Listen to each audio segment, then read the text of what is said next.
Hello, my name is Jitters and welcome back to another episode of Why Nobody Plays, a mini-series of mine where I talk about the most underpicked agents in Valorant. In this series, I always start off by talking about the agent's strengths before moving on to their weaknesses, and then finally I try to come up with ideas for how that particular agent could be improved. In this episode, I'll be talking about Brimstone.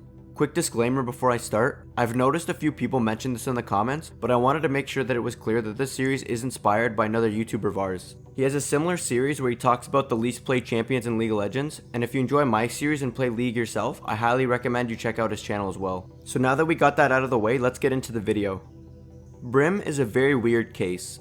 He's an agent that never seems to be the meta pick. He was always compared to Omen in terms of smoking ability, and no matter how much Riot has buffed Brim, Omen always seems to come out on top. I always felt as though not exactly as rare to see as agents like Skye or Yoru, he certainly is uncommon. Despite that, I'm pretty sure if you ask anyone, they wouldn't say that they would be upset to have a Brim on their team. But to answer why he doesn't see play, we first have to start by talking about his strengths. The first strength I want to talk about are his smokes. Since his last buffs, Brim has some of the strongest smokes in the game. First of all, they're the biggest smoke in the game. They aren't hollow, which reduces players' vision when they walk into them, which allows room for some outplays in them. And probably the most important point, they last longer than any other smoke in the game at 18 seconds. This is so strong because it makes it really hard to attack sites where he's playing, since you have to either push through his smoke or wait so long that you give the enemy team time to rotate or take map control. Not to mention he also doesn't need to resmoke choke points as often, and in a solo queue environment where especially in lower ranks, players take longer to push onto a site. It just gives your team so much more leeway in how long they take to push, making site execute so much easier with a Brim compared to another controller.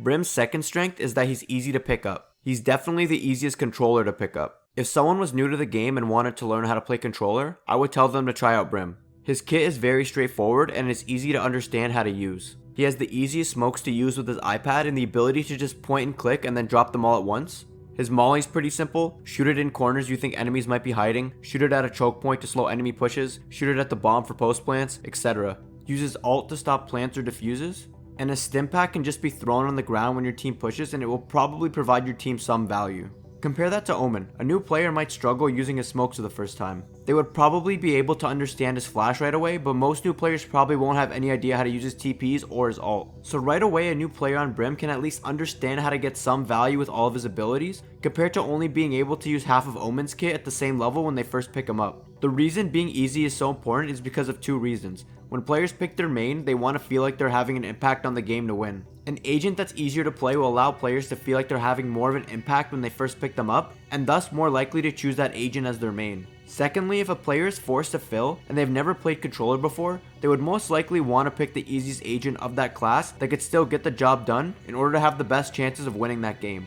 At least in theory, this is how it should go. The last strength I wanted to talk about before getting into his weaknesses is that his utility is very strong defensively and on post plants. For defense, his smokes combined with his molly make it very hard to push a site he's playing on.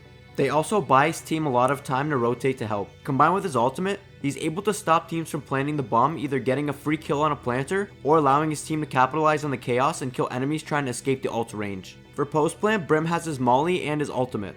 Brim's molly has some of the highest DPS in the game out of any molly. If his molly's on the bomb, you cannot hold it. With a Killjoy molly, if you have full HP and full shields, you can stick the bomb to half and get off without dying. But with Brim's molly, you absolutely can't. You will die before you get the bomb to half, so your team is forced to wait until the molly disappears. Also, his ult forces you to tap the bomb to get his ult out of him. And if you forget about his ult and try holding and he ults you, you'll most likely die. A Brim with his molly and ultimate in a post plant position that knows lineups is almost a guaranteed round win. So okay, Brim sounds really strong, but he's one of the least played agents in the game, so there must be a reason for that. Well, that's where his weaknesses come in. Brim has a handful of weaknesses that explain why he isn't picked very often. The first one I wanted to talk about is his lack of range on his smokes. This is a big deal in a game. This means that he needs to always be near his team. Brim needs to always play mid on defense or else he won't be able to smoke the opposite site, and on some of the larger maps he can't smoke a large portion of the map even if he does play mid. Also, if the enemy team plays slow, makes some noise, and the Brim rotates early and smokes the choke point, he's pretty much telling on himself because the enemy team will know that they pulled a rotator. Then they can just quickly rotate to the other site and take the man advantage there. On attack, he always needs to play near his team. He can't lurk because his team needs his smokes to push onto a site, and he can't smoke the important choke points for his team when he's playing mid or the other site. The second big weakness of Brim is how many smokes he has during a round. He has a hard limit of 3. which in a lot of cases just isn't enough. If your team tries to execute onto a site, fail, and then are forced to rotate, you're stuck with only one smoke for the rest of the round. Compare that to Omen. He can smoke twice, the team rotates, and in 35 seconds he can smoke again. Then, depending on how long the round goes, he can likely smoke a 4th time while the bomb is planted.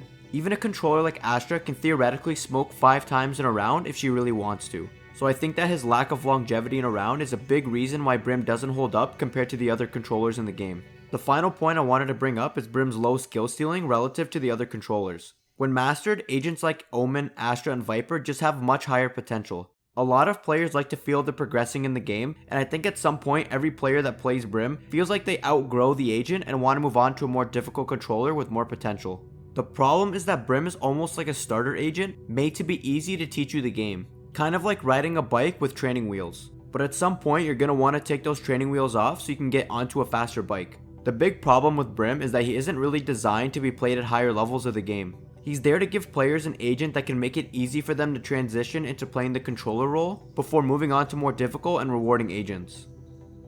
So these are my main reasons for why Brim has such a low pick rate, but is there anything that can be changed about him to help him improve? Well, yes, actually there are some very simple changes that could be made. For one, increase the range on his smokes. Riot already did it once, but it honestly wasn't enough.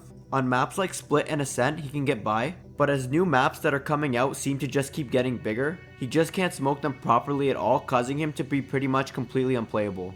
Also, if his range is bigger, it will allow him to lurk more, as well as just giving him more options on where he can play. The second change I think he might need is a 4th smoke added to his kit. This might be too strong if added, since that would allow him to smoke a choke point for a total of 72 seconds on defense, so I think they should lower the length of his smokes to be more in line with Omen's. I also think that if Brim gets a 4th smoke, then maybe he shouldn't be able to place them all down at once. I don't really know if this would matter, but maybe cap the amount of smokes he can drop at once to 2 or 3. Not sure if this would help, but I trust that Riot would know the best way to handle this. Anyways, that's it for this episode of Why Nobody Plays. Please let me know if you agree or disagree with any of the points I made in this video. If you have any other suggestions for how Brim could be changed, please leave them in the comments. And if you enjoyed the video, please leave a like and subscribe for more Valorant related content.